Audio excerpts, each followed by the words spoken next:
teman-teman, selamat datang di podcast NutriHealth, tempat kita ngobrolin hal-hal seputar kesehatan dengan cara yang santai, jujur, dan pastinya gampang banget buat dipahamin. Bareng aku, Erviana, dan hari ini kita akan bahas topik yang kayaknya sih banyak banget ya yang relate, yaitu asam lambung alias GERD.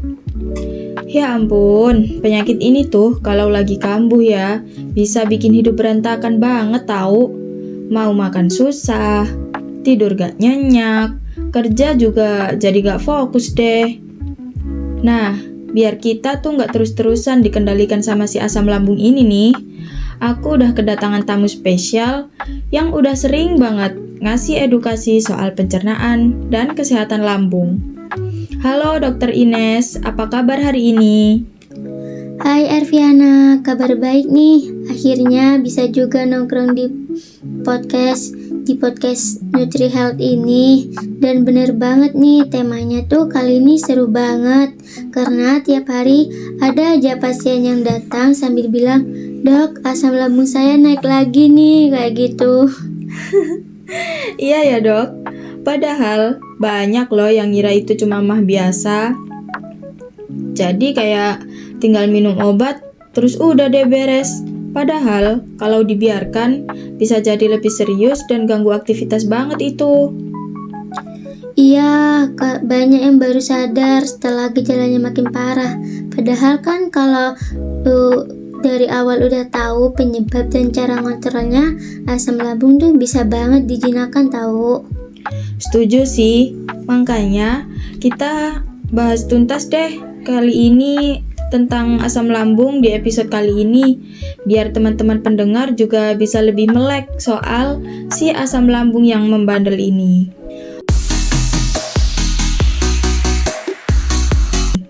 Oke dok, biar semua pendengar gak bingung, kita mulai dari dasar dulu ya. Sebenarnya asam lambung itu apa sih? Dan kenapa bisa bikin rasa gak nyaman kayak panas di dada, mual, bahkan sampai sesak nafas? Wah, pertanyaannya keren banget tuh Erviana. Jadi gini ya, asam lambung itu sebenarnya cairan alami yang diproduksi tubuh di dalam lambung. Perannya penting banget karena dia membantu mencerna makanan, terutama protein di tubuh kita. Masalahnya muncul ketika si cairan ini naik ke kerongkongan alias naik pangkat ke kerongkongan, padahal tempat itu nggak tahan sama asam gitu loh. Lah, kondisi ini itulah yang kita kenal sebagai GERD atau gastroesophageal reflux disease, seperti itu. Oh, jadi sebenarnya asam itu nggak jahat, tapi tempatnya aja yang salah gitu dok? Ya, betul banget. Asamnya tuh penting, tapi kalau sampai naik ke tempat yang salah, ya jadinya bikin drama nih. Mulai dari panas di dada atau biasa kita kenal sebagai heartburn, mual, sampai bisa batuk-batuk terus loh, seperti itu. Sering banget orang itu salah kira kalau itu mah, padahal itu udah sering kambuh, bisa saja juga merusak lapisan kerongkongan juga, kayak gitu. Waduh, berarti kalau udah sering banget kambuh tuh nggak bisa disepelein ya dok, harus periksa. Iya, bener banget. Apalagi kalau gejalanya muncul lebih dari 2 kali dalam seminggu. Dan juga berat badan turun tanpa sebab atau mulai susah menelan. Lah itu udah lampu merah itu. Segera periksa ke dokter biar bisa dicek lebih lanjut dan gak makin parah. Ingat tuh teman-teman, catat ya. Jadi bukan cuma kayak nanti juga reda sendiri. Ya, tapi kita juga harus peka dong sama sinyal tubuh kita sendiri. Oke dok, kita lanjut ke segmen berikutnya. Ini adalah pertanyaan sejuta umat ya. Kayak kenapa sih asam lambung itu bisa naik? Emangnya cuman gara-gara makan pedas aja? Nah itu dia ya, itu merupakan mitos klasik sih. Banyak yang nyalahin makanan pedas, padahal mah penyebabnya itu nggak sesederhana itu loh. Jadi asam lambung naik itu biasanya karena banyak faktor. Contohnya yang pertama, makan nggak teratur.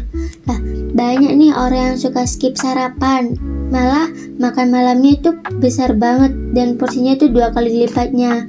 Jadi hal itu bisa memicu asam lambung jadi naik ya. Yang kedua, langsung rebahan habis makan. Ini nih yang jadi sering banget.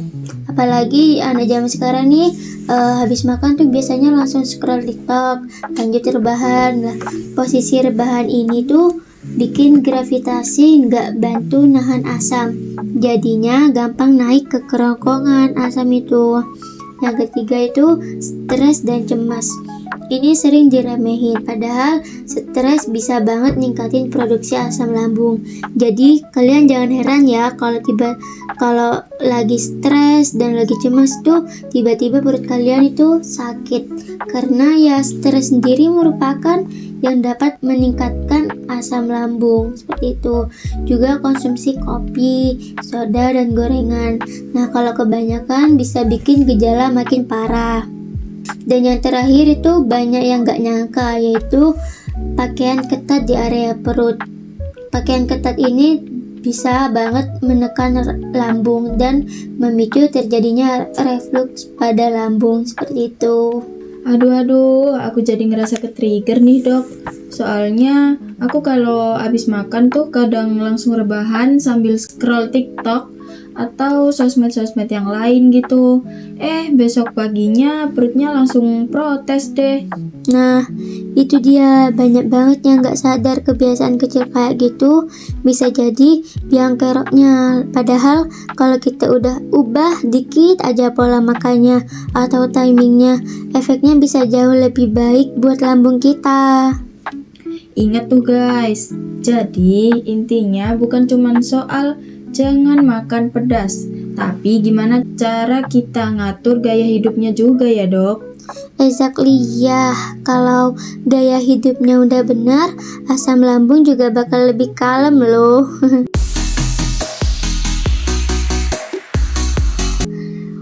Oke, lanjut nih ya dok. Kita kan udah tahu nih penyebab-penyebabnya. Sekarang pertanyaannya adalah gimana caranya biar kita bisa hidup tenang tanpa takut si asam lambung itu kambuh lagi. Ini penting banget nih, catat ya teman-teman, karena tips-tips ini kelihatannya sederhana, tapi efeknya luar biasa kalau dijalanin. Jadi gini, pertama kita itu harus mengatur pola makan. Pola makan kita harus teratur, jangan nunggu lapar banget baru makan. Lebih baik makan porsi kecil lebih sering, misalnya 4-5 kali dalam sehari, kayak makan pagi, pas selingan pagi, makan siang, selingan sore, dan makan malam. Yang kedua, kenali makanan pemicu kamu sendiri nih, karena tiap orang pemicu asam lambungnya itu beda-beda. Ada yang kambuh karena pedas, ada juga yang gara-gara konsumsi kopi dan gorengan. Juga hindari rebahan habis makan ya. Tunggu minimal 2-3 jam baru boleh rebahan. Kalau bisa posisi kepala itu agak lebih tinggi ya pas saat tidur, biar asam gak gampang naik. Juga yang keempat yaitu kelola stres nih, bisa lewat olahraga ringan, yoga, jalan kaki, atau sekedar me time tanpa gadget seperti itu ya, karena penting banget nih buat jaga pikiran tetap adem seperti itu. Juga yang kelima, jaga berat badan ideal. Kenapa? Karena lemak di tubuh, lemak di perut juga bisa menekan asam lambung dan bikin asam naik lebih gampang seperti itu. Wah, ternyata kuncinya bukan cuma di obat aja ya dok. Kadang kan orang tuh mikirnya, aku udah minum obat, pasti habis ini beres deh, kelar tuh semuanya. Padahal ya, balik lagi ke pola makan, gaya hidup, sama kebiasaan sehari-hari juga yang paling ngaruh ya dok. Yah, betul banget. Obat tuh kayak pemadam sementara aja, bantu ngeredain gejala. Tapi yang bikin asam lambung bener-bener jinak itu ya perubahan gaya hidup kita sendiri. Nah, kalau buat teman-teman yang kerja kantoran nih, yang duduk seharian dan sering stres, gimana tuh dok? Soalnya kan kadang pengen juga ya hidup sehat gitu, tapi realitanya deadline udah kayak tsunami tuh. Haha, bener banget lagi. Tapi tenang aja kok, tetap bisa. Mulai dari hal kecil aja terlebih dahulu, seperti jangan makan sambil kerja di depan laptop, kasih waktu buat fokus untuk makan, terus sempetin istirahat tiap 2 jam, buat tarik napas dalam atau gerakin badan dikit. Dan yang paling penting nih, jangan nunggu stres numpuk baru nyari solusi. Kadang cuman duduk tenang 5 menit tanpa lihat layar aja udah bantu banget loh buat nurunin asam lambung kayak gitu. Nah tuh, jadi buat teman-teman yang ngerasa kayak aku sibuk banget nih, ternyata bisa loh tetap jaga kesehatan asalkan ada niat dan sadar sama kebiasaan-kebiasaan kecil ya dok. Ya, betul banget. Seperti itu teman-teman.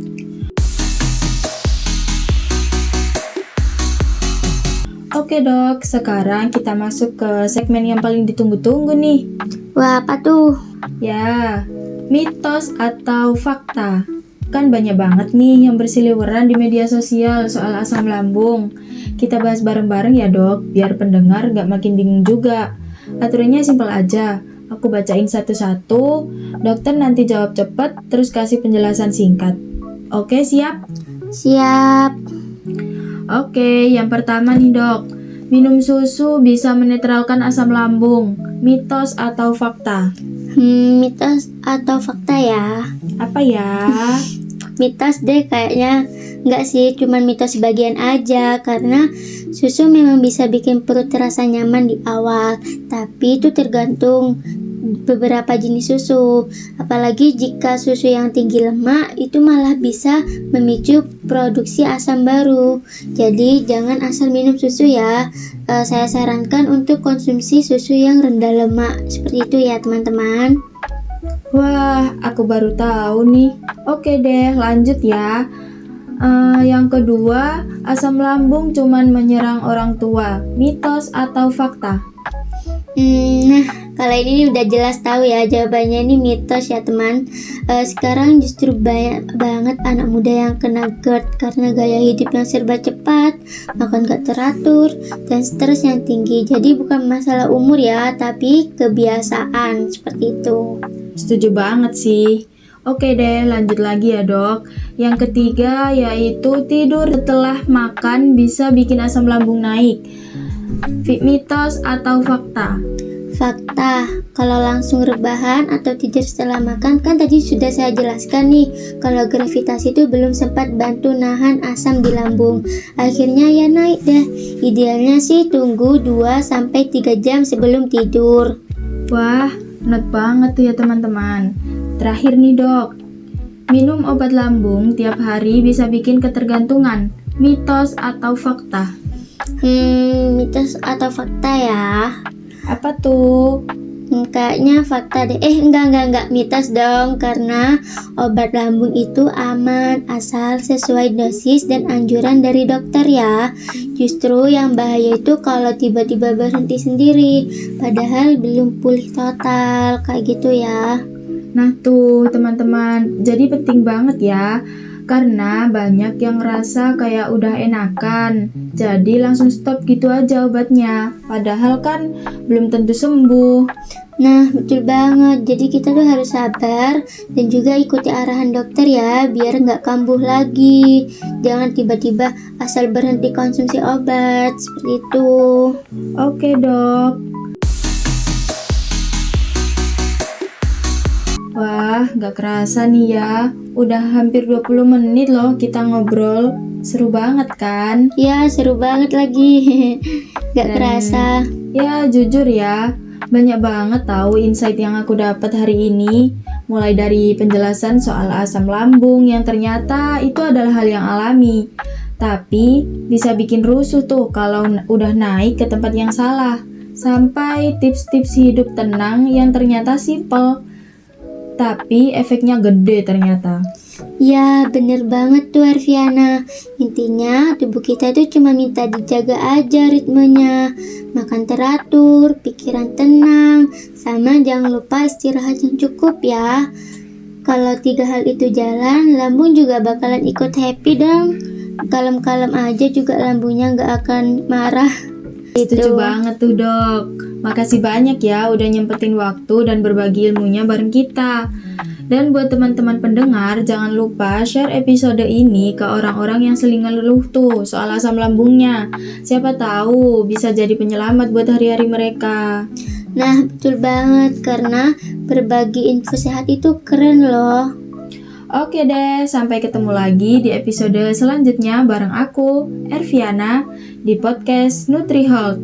Tetap sehat, tetap bahagia, dan jangan biarkan asam lambung bikin hidup kamu ambiar lagi. Bye! Bye!